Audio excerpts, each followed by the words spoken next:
Next important topic നമുക്കിതിൽ നോക്കാനുള്ളതാണ് time value of മണി. അതായത് first ചാപ്റ്ററിൽ വന്നതാണ് ടൈം വാല്യൂ ഓഫ് മണി.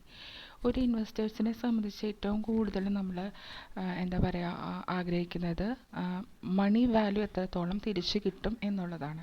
അതായത് 10 വർഷം മുമ്പ് നമ്മൾ ഇൻവെസ്റ്റ് ചെയ്ത പൈസയ്ക്ക് ഇപ്പോൾ എത്ര രൂപയാണ് വിലമതിക്കുക എന്നുള്ളത് അറിയാൻ വേണ്ടിയിട്ടായിരിക്കും അവർക്ക് ആഗ്രഹം. അപ്പോൾ ആ കോൺസെപ്റ്റാണ് ടൈം വാല്യൂ ഓഫ് മണിയിൽ നമ്മൾ ഡിസ്കസ് ചെയ്യുന്നത്.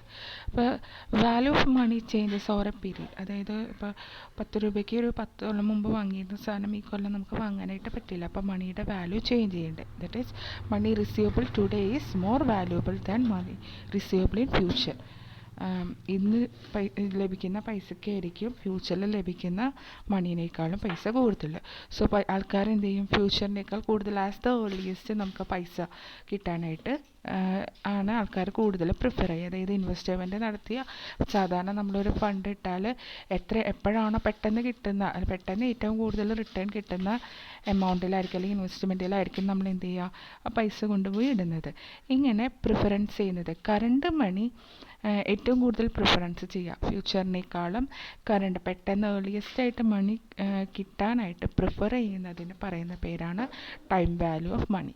ഈ ടൈം വാല്യൂ നമ്മൾ പ്രിഫർ ഉപയോഗിക്കാനുള്ള പ്രധാന കാരണം ഫ്യൂച്ചർ എന്ന് പറഞ്ഞാൽ അൺസർട്ടൈൻ ആണ്, അവിടെ റിസ്ക് ഉണ്ട്. അപ്പോൾ നമ്മൾ ആ പറഞ്ഞ എമൗണ്ട് തന്നെ കിട്ടുമോ എന്നുള്ളത് നമുക്കറിയില്ല. പ്രിഫറൻസ് ഓഫ് കറണ്ട് കൺസംപ്ഷൻ, ഇന്ന് നമ്മൾ എത്രയാണ് കൺസ്യൂം ചെയ്യുന്നത് ആ കൺസംപ്ഷൻ തന്നെ ഫ്യൂച്ചറിലും ഉണ്ടാവും. അപ്പോൾ വരുമ്പോൾ അതിന് നമ്മൾ ചിലപ്പോൾ ഇരട്ടി ചാർജ് കൊടുക്കേണ്ടതായിട്ട് വരും. ദെൻ ഓപ്പർച്യൂണിറ്റി ഫോർ ഇൻവെസ്റ്റ്മെൻറ്റ്, കൂടുതൽ ഇൻവെസ്റ്റ്മെൻറ്റ് നടത്താനായിട്ട് പർച്ചേസിങ് പവർ ഇപ്പോഴായിരിക്കും നമുക്ക് കൂടുതൽ അല്ലേ. ടുഡേ നമുക്ക് 100 രൂപയ്ക്ക് പർച്ചേസ് ചെയ്യാൻ പറ്റുന്നത് ചിലപ്പോൾ ഒരു 5 കൊല്ലം കഴിയുമ്പോൾ പർച്ചേസ് ചെയ്യാൻ പറ്റണമെന്നില്ല. അപ്പോൾ ഇതുകൊണ്ടാണ് നമ്മൾ ടൈം വാല്യൂ ഓഫ് മണി കൂടുതലായിട്ടും ഉപയോഗിക്കുന്നത്. കൂടുതലല്ല, മെയിനായിട്ട് നമ്മൾ ടൈം വാല്യൂ ഓഫ് മണി ഉപയോഗിക്കുന്നത്. ഇതിൽ ടൈം വാല്യൂ കണ്ടുപിടിക്കാനായിട്ട് പ്രധാനമായിട്ട് 2 ടെക്നിക്കാണുള്ളത്. ഒന്ന് ഫ്യൂച്ചർ ഡേറ്റിലേക്ക് വെച്ച് നമുക്ക് കണ്ടുപിടിക്കാം, അല്ലെങ്കിൽ പ്രസൻറ്റ് ഡേറ്റ് വെച്ചിട്ട് കണ്ടുപിടിക്കാം. ഇങ്ങനെ ഫ്യൂച്ചർ ഡേറ്റിലേക്കാണ് നമ്മൾ ടൈം വാല്യൂ കണ്ടുപിടിക്കണമെന്നുണ്ടെങ്കിൽ അതിനെ പറയും ഫ്യൂച്ചർ വാല്യൂ ഓഫ് മണി. നമ്മുടെ ഇൻഷുറൻസ് കമ്പനികളൊക്കെ ഫ്യൂച്ചർ വാല്യൂ ഓഫ് മണിയിലാണ് കണ്ടുപിടിക്കുന്നത്. അപ്പോൾ ഇങ്ങനെ future value of present money കണ്ടുപിടിക്കുന്നതിനെ പറയുന്നതാണ് കോമ്പൗണ്ടിങ് ഫാക്ടർ. അതേസമയം പ്രസൻറ്റ് ഡേറ്റ് വെച്ചിട്ടാണ് നമ്മൾ വാല്യൂ കണ്ടുപിടിക്കണമെന്നുണ്ടെങ്കിൽ അതിന് നമ്മൾ പറയും പ്രസൻറ്റ് വാല്യൂ ഓഫ് മണി. ഇപ്പോൾ ഇൻവെസ്റ്റ്മെൻറ്റ് നടത്തുമ്പോൾ അല്ലെങ്കിൽ ഒരു പ്രൊജക്റ്റ് സെലക്ട് ചെയ്യുമ്പോഴൊക്കെ നമ്മൾ പ്രസൻറ്റ് വാല്യൂ ഓഫ് മണിയാണ് ഉപയോഗിക്കുക. ഇന്നതിന് എത്ര രൂപയാണ് എന്നുള്ളത് വെച്ചിട്ടാണ് നമ്മൾ കാൽക്കുലേറ്റ് ചെയ്യുന്നത്. അപ്പോൾ ഇന്നത്തെ വില വെച്ചിട്ടാണ് ഒരു 3-4 കൊല്ലത്തേക്ക് അത് കാൽക്കുലേറ്റ് ചെയ്യും. ആ പ്രോസസ്സിനെ പറയുന്ന പേരാണ് ഡിസ്കൗണ്ടിങ് ഫാക്ടർ. അപ്പോൾ ഇത് രണ്ടും ഓർത്തിരിക്കുക. ടൈം വാല്യൂവിൽ വരുന്ന 2 ടേമാണ് കോമ്പൗണ്ടിങ് ആൻഡ് ഡിസ്കൗണ്ടിങ്. ഈ കോമ്പൗണ്ടിങ്ങിന് കുറച്ച് ടെക്നിക്സ് ഉണ്ട്, അതെല്ലാം ഇതിനകത്ത് ഡിസ്കസ് ചെയ്യുള്ളൂ, 1-2 ടോപ്പിക്ക് മാത്രം. എന്നിട്ട് നെക്സ്റ്റ് ടോപ്പിക്സ് അടുത്ത ക്ലാസ്സിലെടുക്കാം. ഈ കോമ്പൗണ്ടിങ് ടെക്നിക്ക് എന്ന് പറഞ്ഞാൽ നമ്മുടെ കോമ്പൗണ്ട് ഇൻട്രസ്റ്റിലെ കൂട്ടുപലിശ, അത് സെയിം മെത്തേഡ് തന്നെയാണ്. ഇൻട്രസ്റ്റ് ഏൺ ചെയ്യുന്നത് ഇയർലി റീഇൻവെസ്റ്റ് ചെയ്യും, എന്നിട്ട് അതെന്ത് ചെയ്യും, അടുത്ത വർഷം അതിനും കൂടി ഇൻട്രസ്റ്റ് കിട്ടും.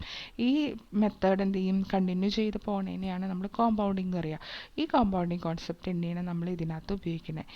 കോമ്പൗണ്ടിങ് അതിൽ എത്ര രൂപയാണോ ഇനീഷ്യൽ പ്രിൻസിപ്പൽ എമൗണ്ടിൻ്റെ ഇൻട്രസ്റ്റ് കിട്ടുന്നത് അത് പ്രിൻസിപ്പൽ എമൗണ്ടിൻ്റെ ഭാഗമായിട്ട് എൻഡ് ഓഫ് ദി ഇയറിൽ കോമ്പൗണ്ട് ചെയ്യും. കോമ്പൗണ്ട് ചെയ്യുന്ന ആഡ് ചെയ്ത് കാണിക്കും. ഇപ്പോൾ 2 രീതിയിലുള്ള ക്യാഷ് ഫ്ലോസ് ആണുള്ളത്. സിംഗിൾ ക്യാഷ് ഫ്ലോസ് ഉണ്ട്. ഇപ്പോൾ ഒരു ഇൻവെസ്റ്റ്മെൻറ്റിൽ നിന്ന് കിട്ടുന്നുണ്ട്, അല്ലെങ്കിൽ സീരീസ് ആയിട്ട് ആനുവലി കിട്ടുന്നതുണ്ട്. അതായത് പൈസ ഇട്ട് കഴിഞ്ഞാൽ 10 കൊല്ലം കഴിയുമ്പോൾ ഇത്ര രൂപ തിരിച്ച് കിട്ടും. അതാണ് സിംഗിൾ ക്യാഷ് ഫ്ലോസ്. പക്ഷേ എല്ലാ വർഷവും ഇത്ര രൂപ വെച്ച് നമുക്ക് കിട്ടിക്കൊണ്ടിരിക്കും എന്ന് നമ്മൾ പറയില്ല. അതിനെയാണ് നമ്മൾ annuity or series cash flows എന്ന് പറയുക. ഇതിൽ സിംഗിൾ ക്യാഷ് ഫ്ലോ ആണെങ്കിൽ അതിൻ്റെ formula P × 1 + R raised to n ആണ്. അതിൽ എന്ന് പറഞ്ഞാൽ amount at the end of the period അറിയാൻ വേണ്ടിയിട്ട് principal amount at the beginning, rate of interest എന്ന് പറഞ്ഞാൽ എത്ര വർഷത്തേക്കാണ് നമ്മൾ ഇടുക.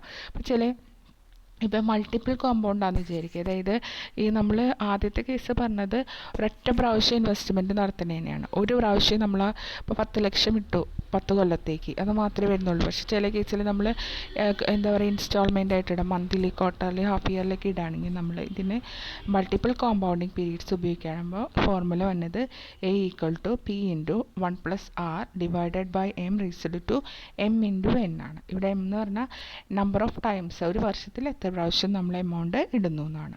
അപ്പോൾ ഈ 2 ഇക്വേഷൻസ് ആണ് നമ്മൾ ഓർത്ത് വയ്ക്കേണ്ടത്.